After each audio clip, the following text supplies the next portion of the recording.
Je pense que vous n'auriez pas imaginé, il y a un mois ou deux de cela, d'être dans cette situation aujourd'hui. C'est-à-dire que vous êtes entouré de nouveaux frères d'armes, avec lesquels vous vous dirigez vers quelque chose qui va être marquant, voire spectaculaire. C'est le courage de gens qui viennent d'horizons différents, sont rassemblés en colonne et qui marchent discrètement, mais avec détermination dans ce bourbier de marais. Vous en venez à repenser à ce moment où vous vous êtes retrouvés, après être allés sur les chemins chacun de votre côté, avec l'idée en tête d'aller au nord, vers Saphira, pour y trouver les pièces manquantes et les réponses à toutes vos interrogations. Vous avez pu déjà un petit peu éclairer vos lanternes juste au sud de Saphira, dans la route des écorchés, chacun de votre côté, Revan et Sirven, Inaya Sofla, Anton. Et une fois arrivé dans la ville aux toits bleus, vous avez trouvé une résistance qui était à la fin de son cycle. Speranza était disparu, voire mort. Il n'y avait plus aucune communication entre les gens de la rébellion. Plus rien du tout. Vous avez vogué dans la ville en quête d'informations. Vous en avez trouvé certaines. Vous avez résolu des problèmes qui n'étaient pas liés à votre quête. Et vous avez fait régner la justice, comme vous le pouviez. Et finalement, vous avez pu dénicher un endroit quelque peu spécial. Un complexe, Tegola, qui appartenait au Segreto. Le Segreto était bel et bien en action. Le Segreto est bel et bien dangereux. À l'intérieur, vous avez réveillé quelque chose, libéré quelque chose. D'arcane. Une expérience, création, venue tout droit de l'Hérodine, cet artefact. Cet artefact qui, vous l'avez vu dans de nombreuses visions, appartient, il semble, à Azuranero, et doit être lié d'une façon ou d'une autre aux voyageurs. Et ce Azuranero, en place ici sur Bellaria depuis trop longtemps, éternel de sa condition d'Azlon. Cela vous a mené donc plus loin au nord. Vous retrouvez vos camarades disparus, prisonniers à Radenia, cette ville que vous avez rejoint, dans laquelle vous avez mené diverses enquêtes, et finalement avez trouvé la véritable histoire de Bellaria par vos pérégrinations. Tout d'abord une rencontre dans un fort, puis une autre rencontre. Une rencontre qui n'était pas fortuite. Une rencontre avec un des 9 gardiens, Peluda. Cette rencontre, qui est sûrement la plus marquante de votre vie, vous a fait comprendre quelque chose que vous saviez déjà, mais a, comment dire, mis plus d'élan à cette quête. Vous sentez le vent derrière vous, le vent de tous ces gens qui vous poussent, ces entités. Quelque chose qui vous mène là où vous êtes aujourd'hui. Et c'est donc dans ces marais que vous êtes en train d'avancer. Et depuis ce matin, la pluie est sur les chemins. Le groupe de 9 que vous êtes, qui est censé s'infiltrer dans Orientis pour libérer les esclaves qui s'y trouveraient, pendant que d'autres vont libérer les autres esclaves à la bourse ou au quartier des esclaves, ou alors prennent des positions importantes. Vous, votre mission est claire. Infiltrer Orientis, tuer Remo Kermal et libérer tous les esclaves. Vous êtes les 9 à côté. Ralor joue avec sa dague, pensif. Alors que Carrie est dans un livre, en train de méditer sur le combat à venir. Il y a aussi les autres, Yenron, le Vengeur, qui a laissé sa bonne humeur pour de la concentration. Et auprès de son précepteur, Lamsi Lélion, qui est derrière vous. Mais vous sentez bel et bien sa présence, une présence forte. Et il y a également Glasgow, qui se tient aux côtés de Roro, et qui, de temps en temps, balance un petit gag à Revan pour faire baisser la tension. Mais Revan peut sentir sur lui qu'il est bel et bien tendu. Quelque chose se finit aujourd'hui, et quelque chose commence. Que faites-vous?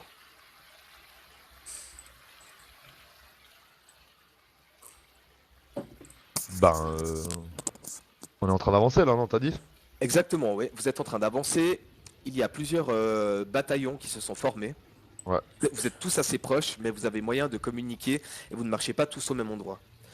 La plupart des soldats ont laissé leurs grosses armures pour se concentrer sur l'essentiel, pour faire le moins de bruit possible. Et tout le monde s'est équipé des parchemins, du parchemin en fait, d'invisibilité, et vous avez prévu d'ici quelques heures de rejoindre le point en question où vous deviendrez invisible. Vous serez alors à environ un quart d'heure de votre cible, qui est l'entrée des tunnels qui vous mènent à l'intérieur de Gardevat. Là, on est à combien de marches à peu près encore du point? À peu près 5 heures de marche, quelque chose 5 comme heures. ça. Encore Ouais, 5 heures de marche. oui. Ok. C'est à peu près le milieu d'après-midi, vous êtes parti de bon matin. Ouais. Ben, moi, personnellement, je vais pas trop m'épuiser en palabres. Je vais essayer de me concentrer au maximum sur la mission, essayer de me concentrer sur la résonance qui nous unit et essayer de visualiser toutes les issues possibles afin d'être le maximum préparé au maximum au moment opportun. Les autres, que faites-vous? Ouais, ça va être assez proche de ce que fait Sirven, c'est-à-dire que de temps en temps, bien sûr, je fais une petite parlotte, un petit gars comme ça à Glasgow pour essayer de détendre l'atmosphère, mais on va rester le plus silencieux possible parce que sait-on jamais s'il y a des gardes qui se cacheraient dans le coin. Et puis avancer, me concentrer, penser à la résonance et à tout ce qui nous a conduit ici pour la réussite de ce plan. En parlant des éventuels gardes que vous pourrez croiser sur la route, votre itinéraire étant connu de Speranza et de la plupart de ses soldats, il a envoyé des éclaireurs et il y a tout un système de communication afin que l'on sache si la route est sûre ou pas. Hey, que fais-tu? Moi, je pense que je pensais faire partie peut-être de ceux de tête, mais comme il y a des éclaireurs avant, je vais plutôt être en arrière pour vérifier qu'on ne suive pas, masquer les traces, et puis justement si on croise par des chemins certains gardes ou comme ça, enfin m'assurer que on n'ait pas été repéré. Je fais un peu l'arrière-garde et j'essaye d'être vigilante à ce niveau-là. Alors là, dans le bataillon que vous êtes à peu près une vingtaine, trentaine. Et en fait, tout le monde s'est mis en fait autour de vous, un petit peu pour vous masquer, vous protéger. Et il y a déjà des personnes qui s'occupent de masquer les traces et puis s'occupent de ça. Mais si tu veux les rejoindre, tu en as tout à fait le droit. Oui, oui, je vais les superviser. Ouais, qu'il y en a quand même un ou deux qui touchent le terrain, qui sont assez doués. Et tu les trouves assez sympathiques pour la plupart. Ok, ben du coup, de constater qu'ils sont efficaces comme ça me rassure un petit peu et ça me fait me dire que les chances de réussite de cette opération sont bien réelles. Et ça fait plaisir. D'ailleurs, ce matin, vous avez pu assister, pour ceux qui l'ont voulu, au discours de Speranza, qui a annoncé aux troupes la mission d'aujourd'hui. Tout le monde a été libre de venir ou pas, y compris chez les elfes. Il y a Lenron qui en est allé. Lenron qui est parti avec certains des non-volontaires, à peu près une dizaine d'hommes, elfes et humains, pour les conduire à la forêt de cristal. Sinon, pour l'autre frère Uriel, il est également de la mission. Mais lui se tient plus haut aux abords du capitaine Speranza. Comme conseiller, vous imaginez. Et les hommes de Speranza, de manière générale, ils nous accompagnent ou bien? Oui, oui, il y a qu'une dizaine d'hommes sur tout ce que vous étiez qui ne sont pas venus. Ok, cool. Donc ça fait que vous êtes exactement, on va Un dire, million. 280. C'est pas loin. Combien? 280 t'as dit? Oui. Parce que Sandro il a dit 1 million avant, d'un coup je disais quoi? 1 million 280. Ok. Et Anton, que fais-tu? Eh bien, pour ma part, pardon. Je suis essentiellement en prière pendant la plupart du voyage, euh, offrant des bénédictions aux hommes qui marchent avec nous. Et je me concentre. J'essaye de me concentrer sur la partie de nos tatouages qui nous rend, je ne vais pas dire invisible, mais discret, pour essayer de renforcer vraiment cette protection, enfin, comment dire, cette, cette dissimulation, en fait. Mhm. Très bien.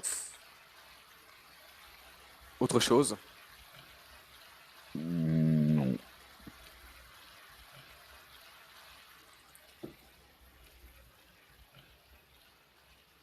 Les mines des soldats sont déterminées, bien que le chemin soit difficile, bien que cette mission soit périlleuse, et que la plupart savent qu'ils ne vont pas rentrer chez eux ce soir.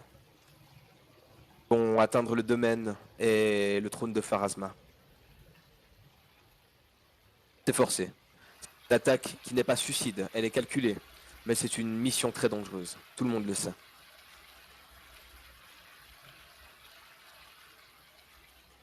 T'as reçu, Anton, le truc? Oui. Mais je n'en laisse rien paraître. Est-ce que vous faites quelque chose de particulier sur le chemin? Prendre des forces peut-être en mangeant quelques vivres, s'approchant de plus en plus, mais sinon à part ça.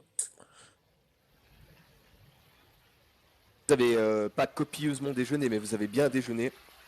Et vous disposez de rations, en tout cas pour 2 jours chacun. À ce niveau-là, pas de problème. Est-ce que vous avez pris le coffre avec vous?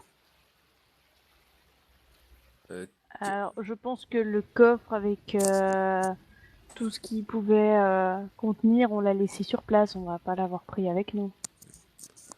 Eh bien. Mais pas l'or que j'ai sur moi, hein, que l'or qu'on avait mis dans le coffre. C'est bien que tu précises. Non, mais genre. Au bout d'un moment, l'Amsil et Lion qui marchait juste derrière vous se rapproche de vous quatre, et de Glasgow également, et commence à marcher à votre rythme et se positionne à côté de Anton.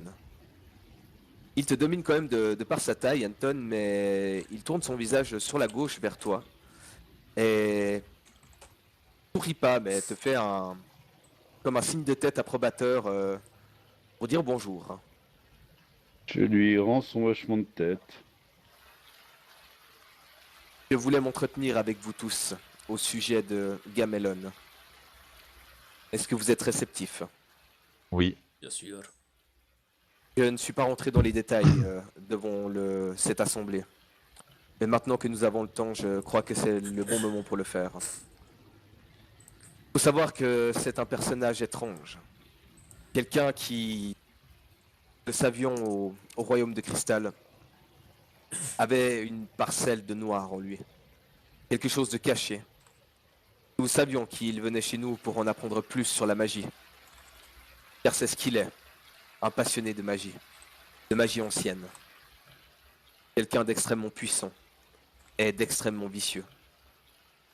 Vous pouvez vous attendre à ce qu'il maîtrise toutes les formes de magie, qu'elles soient défensives, offensives, celles de l'esprit. Il faudra être prêt pour l'affronter. Vous, Antonius, lorsque les choses commenceront à être sérieuses, j'ai quelque chose à appliquer sur vous, si vous le voulez bien. C'est-à-dire?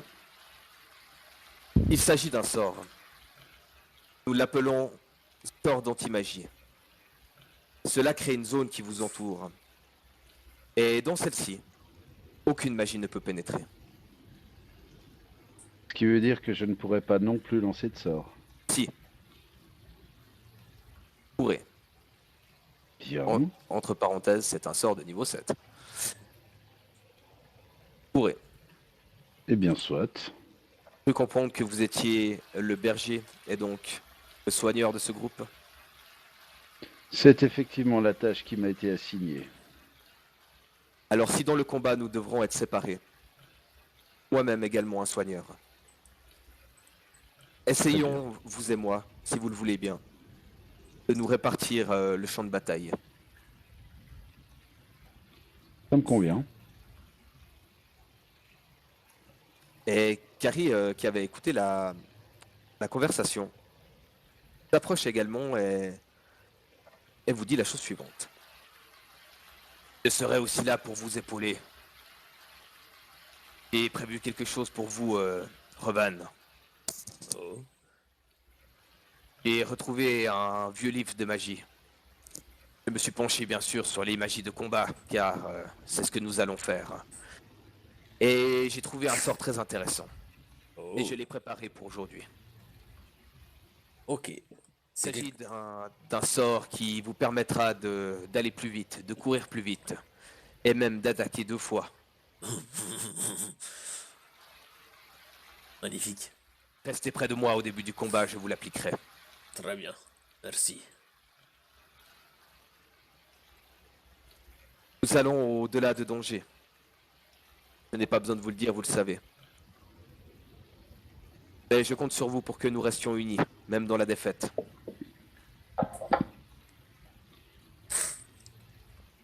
Est-ce C'est que je bien peux votre avoir votre attention. promesse? Oui, oui. D'autant plus que nous vaincrons, car notre cause est juste et les dieux nous accompagnent. Et si tel n'est pas le cas, j'ose espérer qu'ils nous accueilleront pour avoir essayé. Tel est le cas. Ayez la foi.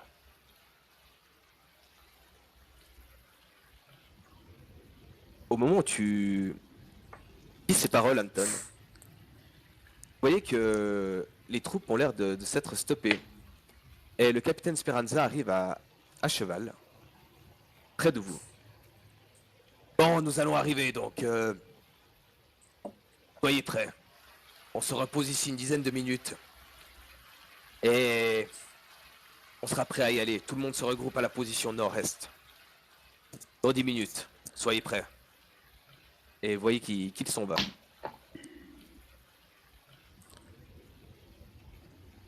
le monde se regarde un peu et vous sentez un petit peu les frissons parcourir certains soldats alors que d'autres ont le sourire aux lèvres et se réjouissent d'arriver à ce moment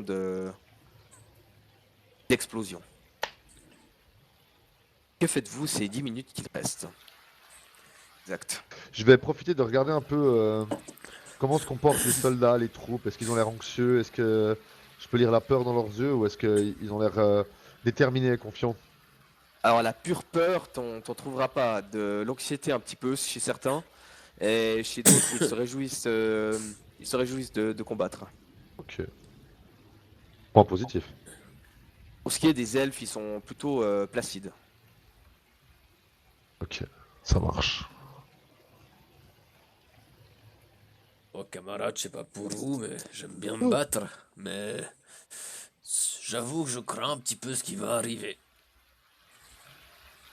Mais j'ai la foi. Que l'on craigne ou pas, tant qu'on donnera notre meilleur et qu'on fera tout pour sauver ce continent, je n'ai pas peur de mourir l'arme à la main. C'est Et c'est un... pas comme si vous aviez déjà foutu le feu à 2 des endroits de ces mecs. Ah Ouais. non, excusez-moi, la deuxième fois c'était un dragon. Oupsie. Mais ouais, de toute façon, mieux vaut mourir l'arme à la main face à ces salauds que vivre sous leur joug éternellement. Ouais. C'est un bon gros coup de pied dans la fourmilière qu'on peut donner aujourd'hui. Exactement, et même si même si nous mourrons ici, peut-être que nous aurons pavé avec notre sang la voie à la future libération de ce continent. Putain, c'était beau ce que j'ai dit. Bon, alors on y va. Je hoche la tête de façon déterminée. Je vais That's- encore, je Pardon vais encore prononcer une oraison devant chaque personne à proximité, de sorte à ce que sa prochaine action soit meilleure. Plus c'est le petit sort de niveau 0, quoi. Que Ouais. je fais d'habitude. Putain, je dis à... Tout le monde se rapproche de Speranza. Et tout le monde fait bloc. Il y a Carrie qui se tient au milieu de tous. Et qui sort un parchemin. Il fait le tour de l'assemblée pour capter les regards. Et lorsqu'il a vu qu'il a l'approbation de tout le monde, il chuchote presque la formule qui se trouve sur le dit parchemin. Il y a tout d'un coup comme un vent qui vous traverse tous, et comme si un voile un voile assez lourd se repliait sur vous. Et vous avez l'impression de être écrasé contre le sol. Mais ça ne dure que l'espace d'une seconde. Car vous êtes maintenant tous invisibles. Alors, mène le groupe. Il de le suivre. Et tout le monde prend le même chemin que lui et Nalar, son ami. Marchez à travers des derniers marais. Et vous arrivez pour finir dans un renforcement. Et vous voyez, en fait, lorsque vous passez au milieu de... qui a l'air d'être un grand rocher, il y a comme une cavité. Et au bout de celle-ci, il y a un trou dans le sol. Et dans celui-ci, vous pouvez voir une échelle qui descend. Alors vous regarde et commence à descendre silencieusement. Puis par Nalar. Et ainsi de suite, jusqu'à ce que vous soyez tous descendus dans les souterrains. Il y a une grande salle qui vous accueille, dans laquelle, en haut de laquelle semble se dessiner comme un étage supérieur. Quelque chose de construit par l'homme, mais silencieux. Il n'y a que les respirations des hommes qui sont là, et les quelques hommes qui sont partis faire les guets, mais personne d'autre. Alors, vous dit alors de le suivre. On s'exécute.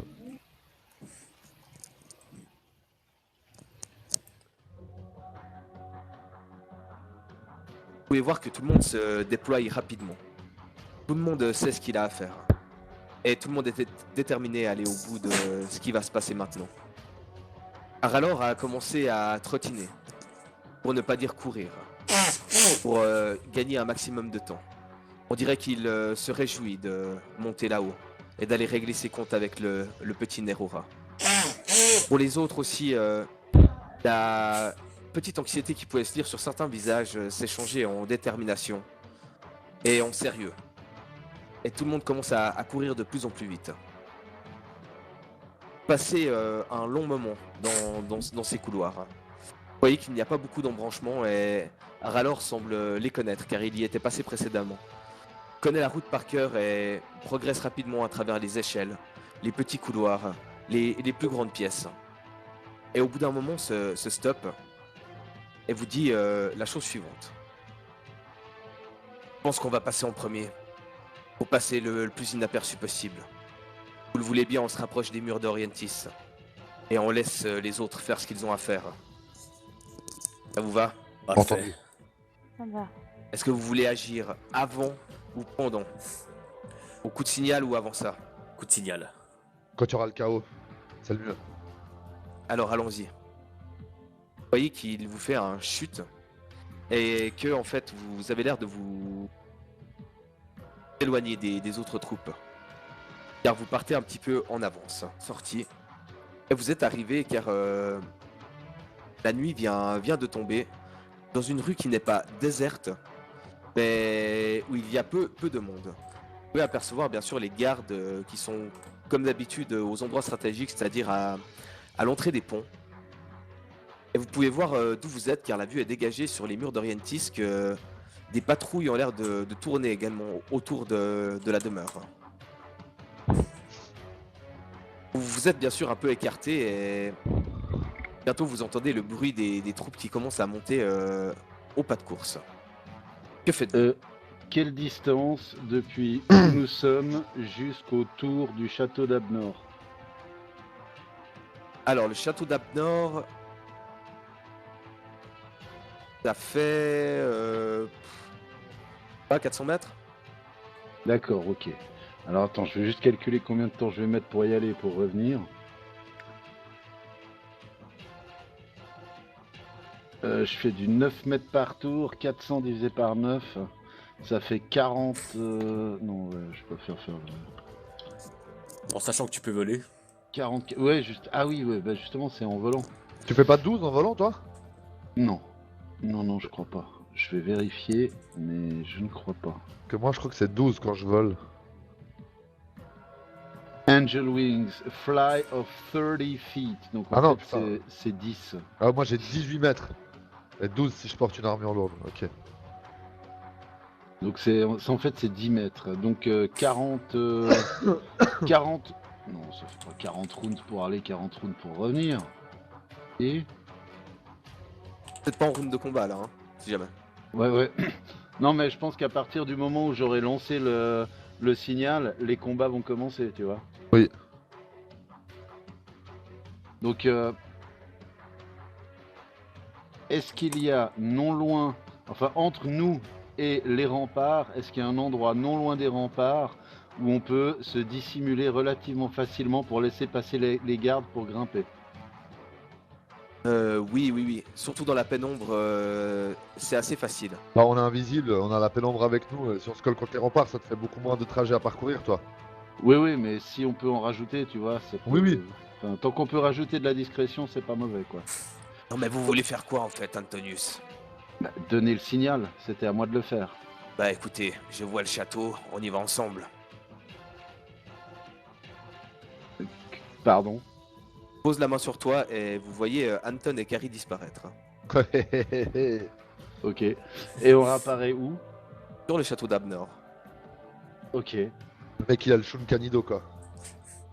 Ça vous va comme ça, Anton? C'est très bien. Attendons juste le temps prévu pour que les autres troupes, enfin pour que les troupes soient en place. Et je pourrais donner le signal. Donc j'imagine que vous, Rovan et le reste, vous allez, non pas sprinter, mais vous diriger le plus rapidement possible Oui. vers les remparts, Exactement. une fois que le signal sera donné. Exactement. Il avait été dit que vous utiliseriez des grappins et ceux qui peuvent voler pour aller les placer.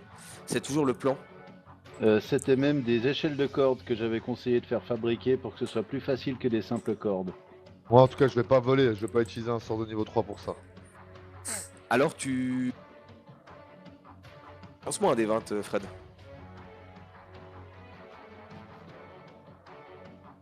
Ah, on n'a juste pas eu assez de matériel pour faire une échelle de corde correcte.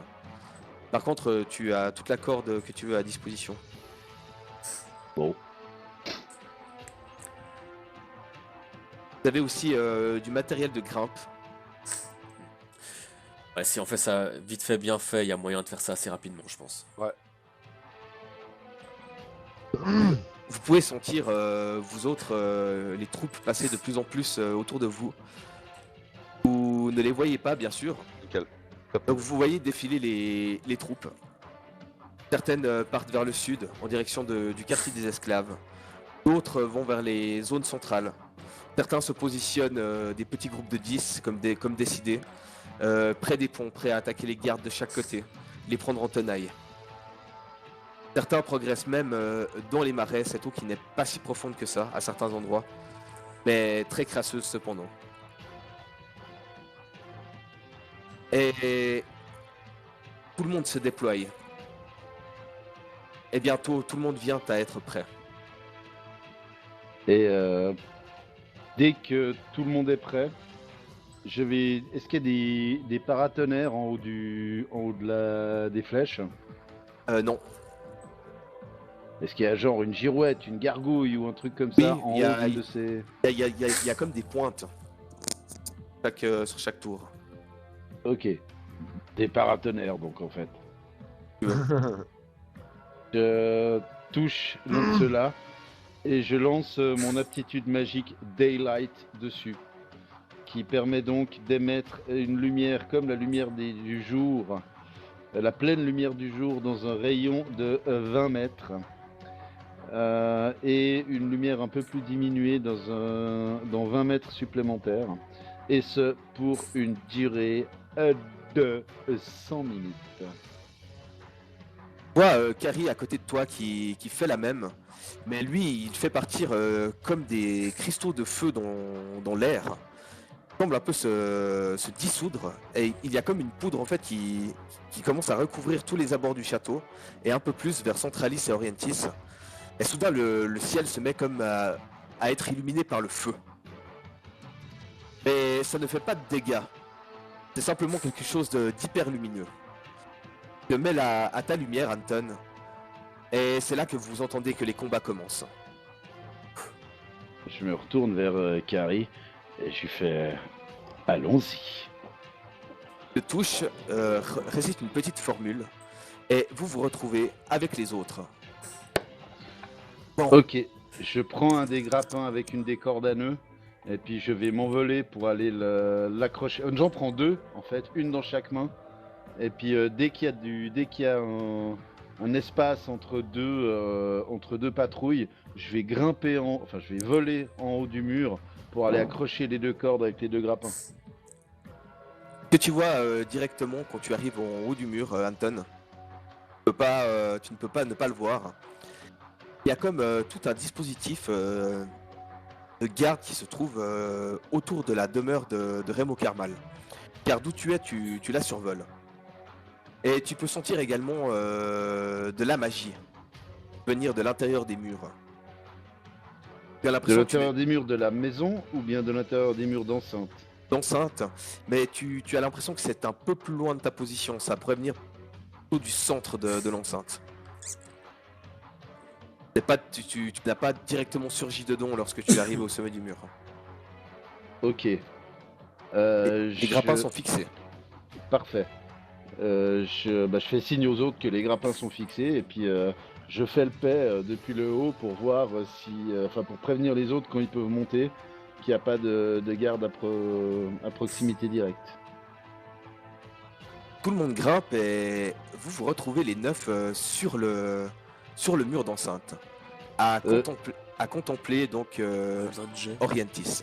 Hop, Dès qu'il arrive en haut, je signale à l'elfe, là, je sais plus comment il s'appelle, celui avec qui j'ai eu la prise de bec là, que justement je lui signale la magie en place et puis je lui chuchote que s'il arrive à l'identifier, il faudrait peut-être neutraliser ça ou créer un passage. Le Carrie se manifeste directement. Vous le voyez en fait passer d'un toit à un autre, beaucoup plus proche de la scène. Il est parti seul et semble comme commencer à méditer. Cela dure 30-40 secondes. C'est alors qu'il revient vers vous en réapparaissant. Je sais exactement ce que c'est. Il s'agit d'un détecteur de magie. Simplement. Est-il possible de tromper ce genre de choses? C'est difficile. Si nous cassons le sort, son utilisateur va le savoir. C'est pour ça que je demande s'il est possible de le tromper au lieu de le casser. Ils sont en train de réfléchir en même temps que Carrie. Hein. Tu vois que Carrie il se tâte. Y a pas moyen, vous avez pas un truc qui puisse pas le casser, mais genre le sceller? Il faudrait la magie des étoiles. C'est l'Amsilélion qui parle. Ça Et tombe en bien que avez-vous vous en parliez. Et en avez-vous le pouvoir? Je crois que je peux en avoir le pouvoir. Eh bien mon ami,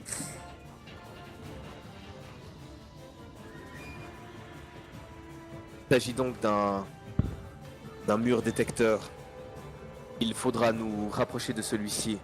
L'espace de quelques temps, je pourrais vous faire percer la carapace, la coque de cette barrière. Pour à l'intérieur, ça devrait être bon.